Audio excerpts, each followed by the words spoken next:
नमस्कार श्रोते हो, रेडिओ जयंतच्या आनंदी कट्ट्यावर मी अनुराधा आपण सर्वांचं मनपूर्वक स्वागत करते.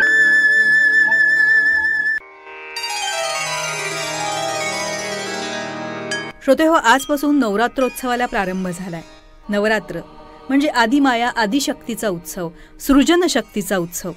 हा नवरात्रोत्सव घराघरात खूप उत्साहानं साजरा केला जातो. पूजा अर्चना उपासना या नवरात्रोत्सवात घरोघरी केली जाते. देवीकडे मागणं मागितलं जातं. सर्वमंगल मांगल्ये शिवे सर्वार्थ साधिके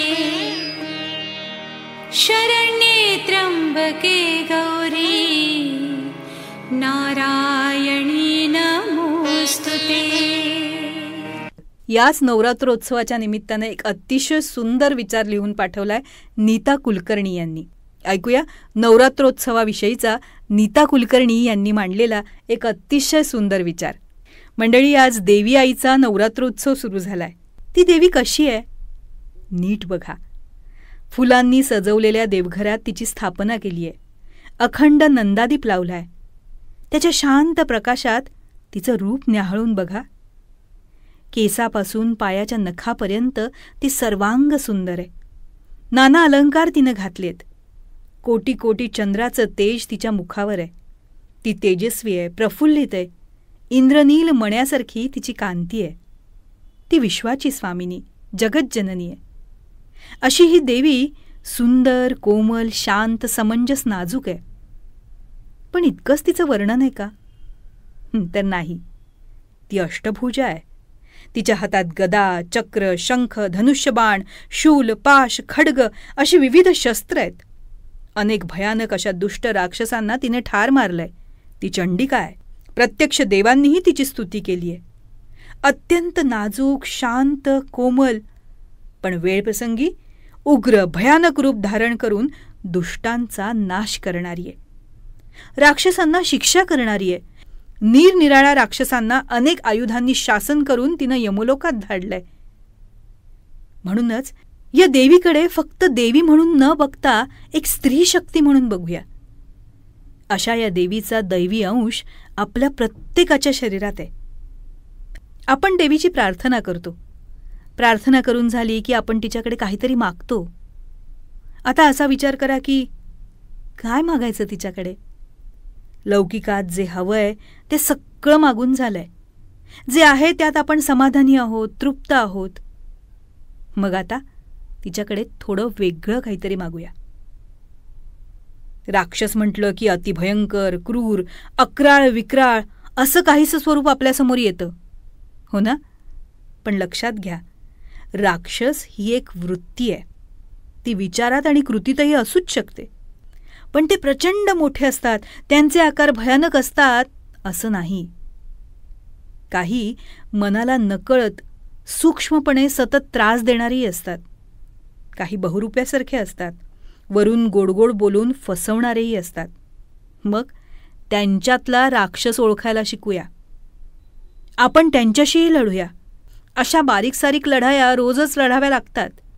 पण आपल्यालाही आपल्या मनाची शक्ती वाढवायची आहे हे आपण लक्षात ठेवायला हवं आणि त्यासाठी सातत्यानं प्रयत्न करायला हवेत. अगदी साध्या साध्या गोष्टींचा विचार करा. एखाद्या न पटलेल्या गोष्टीला ठामपणे नकार द्यायला सुद्धा अंगी सामर्थ्य यावं लागतं. ते यायला हवं. तसंच वेळप्रसंगी शांत राहण्यासाठी मनाची शक्ती आवश्यक असते. मौन ही आपण आपल्याशीच लढलेली लढाई असते. ती सुद्धा जिंकता आली पाहिजे आपल्याला. त्याचबरोबर अपप्रवृत्तींचा नाशही करायला हवाय. पण आता तेवढ्यानं भागणार नाही. आता परिस्थिती अशी आहे की आपल्या अंगात जोशही यायला हवा. शत्रूला भ्यायचं नाही, त्याच्याशी सामना करायचा निकरानं आणि सर्व शक्तीनिशी लढायचं असं तीच आपल्याला शिकवते. शत्रूला नामोहरम करून दैत्यांचा संहार करूनच देवी थांबते. म्हणूनच विजय मिळेपर्यंत झुंजायचं ही तिची वृत्ती आपणही अंगी बाणूया. वेळप्रसंगी आपल्यालाही दुर्गेचं रूप धारण करायला हवंय. देवीचं गुणगान करा. श्रीसूक्त, कुंकुमार्चन, देवी अथर्वशीर्ष, सप्तशतीचा पाठ हे सारं काही करा. शंकराचार्यांनी रचलेली देवीची स्तोत्र खूप सुरेख, नादमय आणि जोशपूर्ण आहेत. ती पाठ करा. ती म्हणताना विलक्षण आनंद होतो. देवीची गाणी म्हणा, टाळ हातात घेऊन खणखणीत आवाजात आरती करा. बघा, तुमची तुम्हालाच ऊर्जा जाणवेल. आणि आता तिच्याकडे ही प्रार्थना करा की देवी, मला निर्भय आणि सबल कर. आज जगात वावरताना प्रत्येकीला असं बनायला हवंय. तसंच तिला आश्वासन द्या की मी पण माझ्याकडनं होईल तितका प्रयत्न करीन, आणि तो आपण मनापासून करायला हवाय. बघा, देवी यश देईलच. 2 भुजा असलेल्या अनेक जणी अष्टभुजा असल्यासारख्या अनेक आघाड्यांवर लढत असलेल्या त्यांच्यात अफाट क्षमता आहे. त्यांचं आत्मभान जागृत झालेलं आहे.